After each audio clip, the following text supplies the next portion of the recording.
নমস্কার বন্ধুরা, কেমন আছেন সবাই? আশা করি সবাই ভালো আছেন। লাবণ্য রান্নাঘরে আপনাদেরকে স্বাগত জানাই। তো বন্ধুরা, এখন কিন্তু খুব শীত পড়ে গিয়েছে, আর শীতকালীন বিভিন্ন রকমের সবজি উঠতে শুরু করেছে বাজারে। শীতকালীন সবজি দিয়ে যে কোনো রান্না করলেই রান্নার টেস্টটা কিন্তু দুর্দান্ত আসে। তো আজকে আমি শীতকালীন সবজি দিয়েই নিরামিষ রেসিপি শেয়ার করছি আপনাদের মাঝে। তো এখানে আমি ফুলকপি, আলু, মিষ্টি কুমড়া, মূলা আর পেঁপে নিয়ে নিয়েছি।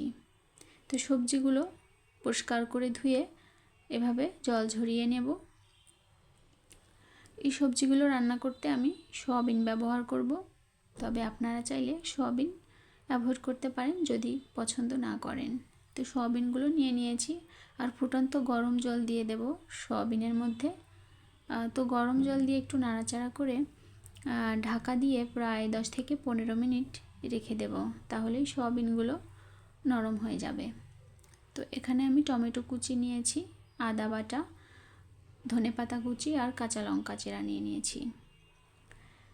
তো সয়াবিনগুলো কিন্তু নরম হয়ে গিয়েছে, তো এগুলো একদম চেপে চেপে জল পাল্টে ধুয়ে নিয়েছি। তো এখন তেলের উপরে দিয়ে সয়াবিনগুলো ভেজে নেব। তো ভেজে তুলে নেব। তো সয়াবিনগুলো তুলে নিলাম। তো এখন সামান্য তেল দিয়ে ধুয়ে রাখা সবজিগুলো একত্রে দিয়ে দেব। সবজিগুলো দেওয়ার পরে অল্প করে লবণ আর হলুদ দিয়ে দেব। তো লবণ হলুদ দিয়ে প্রায় 5 মিনিট মতো সবজিগুলো হালকা করে ভেজে নেব। তো সবজিগুলো ভেজে তুলে নিয়েছি, আর কড়াইটা ধুয়ে আবারও চুলার উপর বসিয়ে দিয়েছি। তো অনেক বেশি কিন্তু ভাজিনি সবজিগুলো। তো এবার সামান্য সরিষার তেল দিয়ে ফোড়নে দিয়ে দেব 5 ফোড়ন, 2টা শুকনো লঙ্কা আর তেজপাতা। তো এবারে দিয়ে দেব টমেটো কুচি আর আদা বাটা। তো একটু কষিয়ে নেব যেন আদার কাঁচা গন্ধ চলে যায়।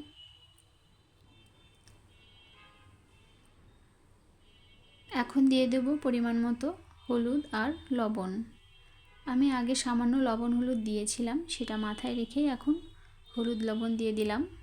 একটু কষিয়ে নেব। তো এখন আগে থেকে হালকা করে ভেজে রাখা সবজিগুলো দিয়ে দেব। তো এভাবে সবজিগুলো আগে সামান্য ভেজে তারপর এভাবে করে যদি নিরামিষ রান্না করা যায়, তাহলে নিরামিষের টেস্টটা কিন্তু অন্যরকম আসে। আপনারা এভাবে ট্রাই করতে পারেন। ভাত অথবা রুটির সঙ্গে খুবই ভালো লাগবে। তো একটু ঢাকা দিয়ে চুলার আঁচটা লো করে দিয়ে কিছু সময় রান্না করে নিয়েছিলাম। মাঝে মাঝে একটু নাড়াচাড়া করে দিয়েছি। তো সবজিগুলো প্রায় সেদ্ধ হয়ে গিয়েছে। এই পর্যায়ে আমি দিয়ে দিচ্ছি সয়াবিন, কাঁচা লঙ্কা চেরা, ভেজে রাখা জিরার গুঁড়া আর সামান্য চিনি দিয়ে দেব। তো মিশিয়ে নেব উপকরণগুলো একত্রে।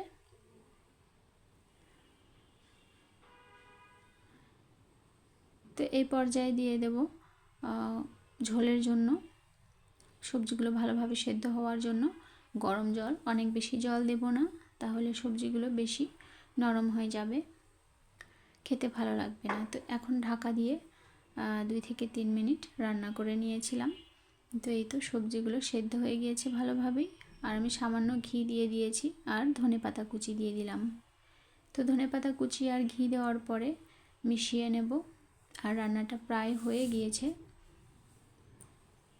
তো একটু মিশিয়ে নিয়ে চুলাটা বন্ধ করে দিয়ে আমি নামিয়ে নেব। তৈরি হয়ে গেল শীতকালীন সবজি দিয়ে নিরামিষ রেসিপি। ভিডিওটি ভালো লাগলে চ্যানেলের পাশেই থাকবেন। ধন্যবাদ সবাইকে।